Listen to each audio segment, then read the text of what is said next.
Hello, I'm Joyful Melancholy. As you can see today, we are at the theaters and we're going to be seeing Snow White and the Huntsman. Till then, this is Joyful Melancholy saying adios. I'm off to the movies.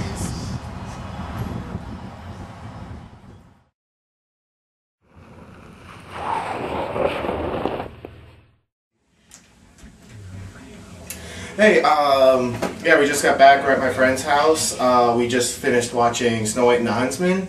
So what we're going to be doing is a roundtable-esque discussion of the movie and give you a general review. So without further ado, let's see what our friends have to say. Right this way. So, what'd y'all think?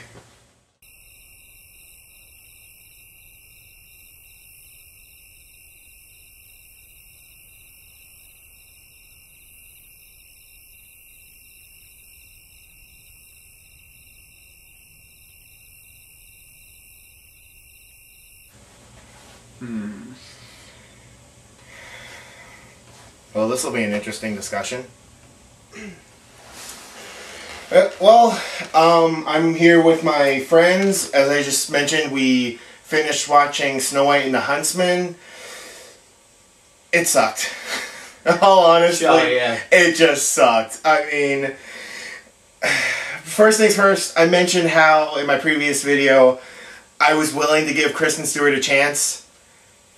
The first minute she popped in the movie, I was laughing, and I'm like, no, sorry, no, I just couldn't do it. It's just seeing her in the movie, I was like, no, I instantly gave up on her. And the movie itself, like, the opening was pretty nice. It was a pretty nice opening. It was very medieval-esque. I'm a huge medieval buff, and I thought that was pretty nice. But as soon as the movie got started, like, the queen, what's her name?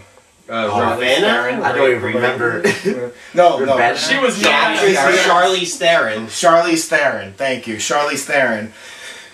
I swear, I think they locked her up in a closet for like a couple months and just starved her. Because when she got out there and be like, okay, act, she was chewing the scenery like it was nothing. I mean, I swear they were starving her. That poor girl, she was just chewing it up. I mean, God, she should just go back to Arrested Development. It did get better when they introduced the when they introduced the 8 dwarves. You know, we had Snow White. There were 8 dwarves. Yes, there were 8 dwarves. One of them but then they killed died. They killed one. Yeah, they killed Deathy. They killed the ginger. Just there to die. Yeah, like in South Park, you gotta get rid of the.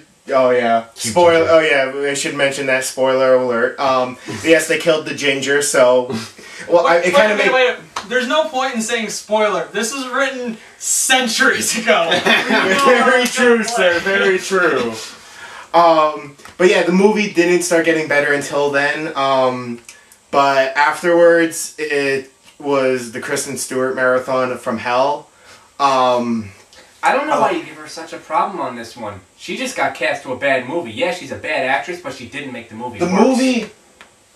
All honestly, the movie was bad, but it was decent. I mean, I don't know how much sense that would make, but I personally found myself have some interest in it. And I mean, yeah, almost everything about the movie was bad, but there were some enjoyable moments. A lot of the parts of the film kind of worked, but it's just everything taken together as a whole. It just never came together. Exactly. Yeah. Exactly. It has some cool scenes. Man, no, it was just bad because it was a bad acid trip. Like you just look at everything from the woods, the dark woods thing, to the eating flowers and stuff. Like all of it was just a bad acid trip. The horse. That was random as hell. I know, the random horse sunbathing on the beach. You don't see that every day. Explodes into butterflies. Yeah. Whoever decided and then goes away just that was quickly. Baby's dad. Yeah. By the way. That makes sense. That reincarnated. The ant fairies coming out of the birds' stomachs. What was up with that? The mushroom with the eyes. I'm sorry. The horse just showing up was like they just decided, oh, let's rip that scene out of another bad movie. Dudley Do Right. Yeah, and then we end the horse. And then just to say, we end the horse's life, never-ending story style. Yep, drown it. Drown it in the swamp of sorrows. No, But yeah, I mean, yeah, as you can see, we're just ranting about this movie. There's so much weird in this movie. You don't need to do drugs. You don't see it. No, this movie That certainly helps. Yeah. Hunter S. Thompson would approve. But there's one scene near the beginning of the movie, like they're showing the people. This is after the Queen takes over and is destroying everything. They're fighting over the spooge. Oh. Yeah, they're showing people like there's like these things on the castle walls that is like shooting out, and it's like people are bathing in it and drinking it. It's white. It was white milk. It looked like milk. It's like paint. It looked like white paint. Well, when she was bathing in it, I mean, I don't know what it was. She was bathing in this stuff. You know, that was they like, just wanted that shot for the trailer. Just the new trailer shot. I mean, It doesn't make any sense because pasteurization wasn't invented until centuries later. If you ever watch the movie, make sure you listen for the ring wraith scare or scream. Oh, jeez. They had the friggin' ring wraiths and the LSD trip at the beginning of the LSD trip, they look more like Dementors from Harry Potter. I'm not even joking. Which was They even called the Huntsman riders. Yeah. And the deer with like the giant antlers, it looked like a creature from Princess Mononoke, you know, like the Nightwalker or whatever that was. But half the movie was referencing Lord of the Rings. They had the helicopter sweeping shots with the dwarf. Any scene with Kristen Stewart was kind of forgettable, but hey, you got to see her smile. Barely. like twice, maybe. Yeah. I think it was like twice. I counted. okay. She was the dead. hell out of it. Oh, well, when doesn't she force the hell out of the smile? But no, record-breaking moment. She actually laughed in the movie. Yeah. And if any of you have seen or played Final Fantasy X, the moment where Yuna is trying to get what's his jerkhole face to laugh. And he's Titus? Titus, thank you, sir. Thank you, cameraman. Thank you, God. You saw 21 Jump Street. You got out lucky. Yeah. Yeah. But all Party. it was her.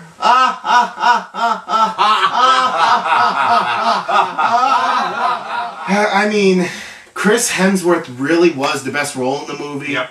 Yeah, he was the best part, and it's really cool actually because he plays. He carried the movie. Oh, he did. No, the movie was all on him. He played this badass huntsman who was also a drunkard. He's and an axe. it was very funny. A And little yes, bit, little kind of, played a mold. The drunk guy that's got to rebuild his life and has that one epic thing that just puts it all together for him. Yeah. Even though everything is, the thing though is awesome. that they have a lot of setup with these characters, but you know what? The characters that got the least, I felt, characterization, the least amount of time really developing their characters outside of a few exposition scenes were the title characters, Snow White and the Huntsman. You don't even In find fact, out what happened most to of the his wife until the very characterization, end of the movie. we spend most of our time with the evil queen, setting up her origin story and what made her, what she was.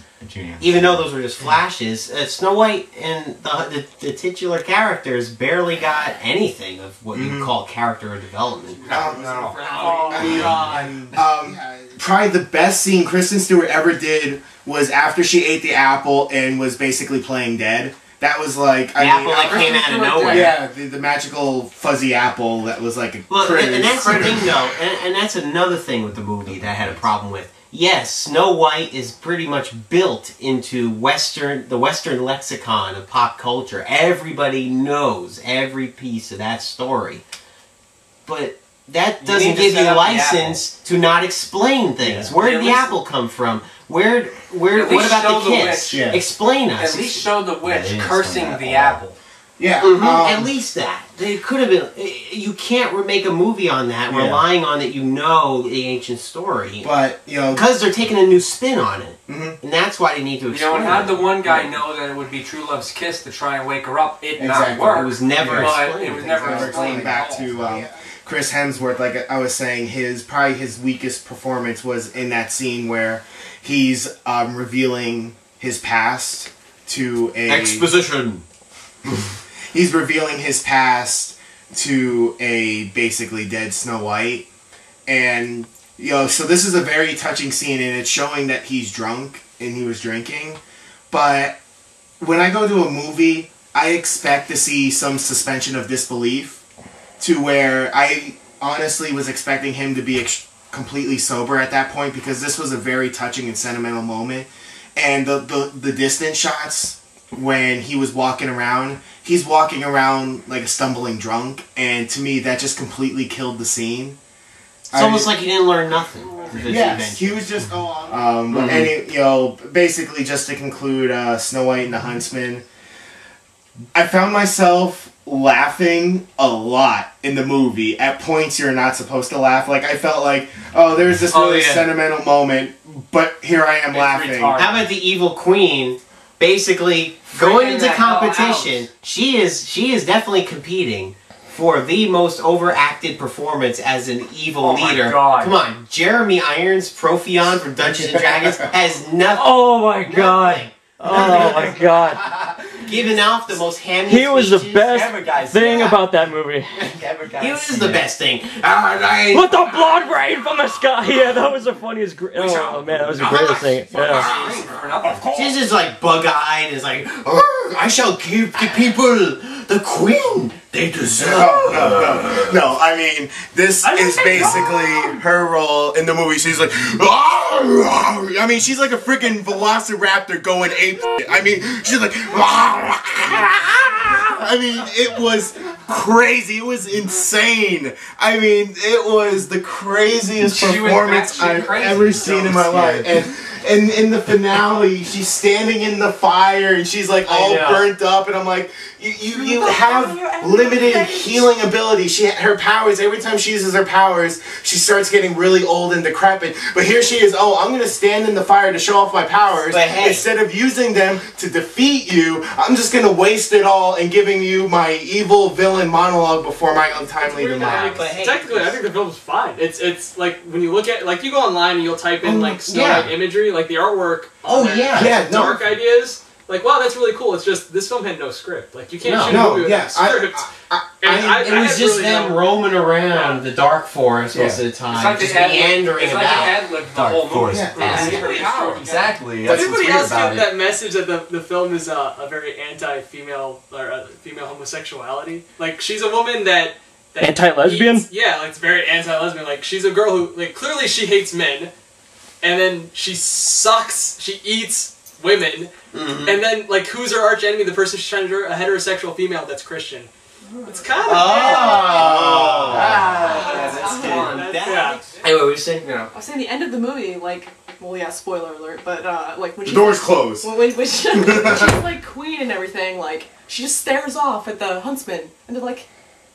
And nothing. Cock block. It's just credits. Done. You know what? There's no development. There was no real conclusion. There was no romantic in fact, development in that at all. You know what? From the title, Snow White and the Huntsman, it kind of sounds like there's going to be some sort of, the movie's going to be about this romance during the between entire movie, there was like nothing except that one kiss. There was I get what they're trying to do in the film. It was like the whole, like when you hear this, the fairy tale of Snow White, it's oh, Prince Charming saves the day, yada yada. When really, like, they're like, oh, well, if you actually look at it from this angle, it's all the huntsman did all the work, and he's the true love. And so really, at the end of the film, she's gonna marry the prince, all that bullshit, but really it's the huntsman that she stares off in the distance for. So that's confusing. Yeah, it's a shitty ending, but no, not the speech, not the random speech. It just came out of nowhere. The brave hearty speech. Like how that worked. She just came out of being dead, and she saw like an inspiring speech to people. It wasn't that inspiring at all. It could take a freedom. I think they all wandered in late, and they're like, "What's going on? I think we're going to war." Oh yeah, woo, woo!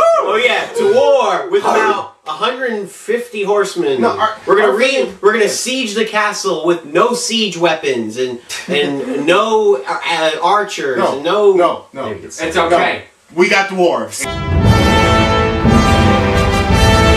The whole moral of the story is there were so many better things out than this movie. So many better movies.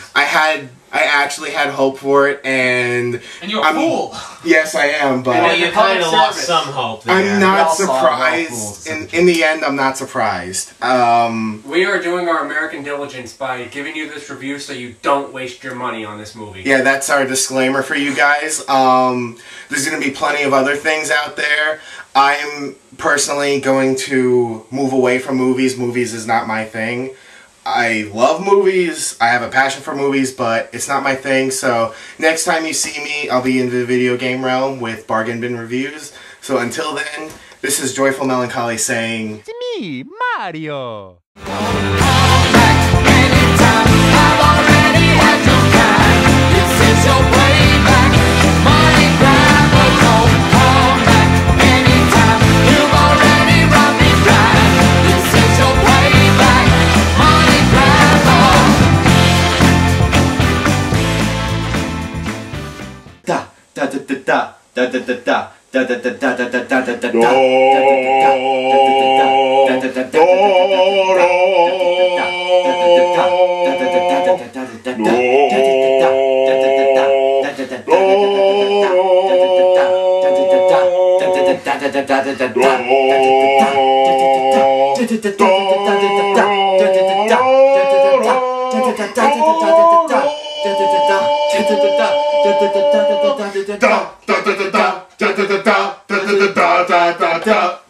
Yeah!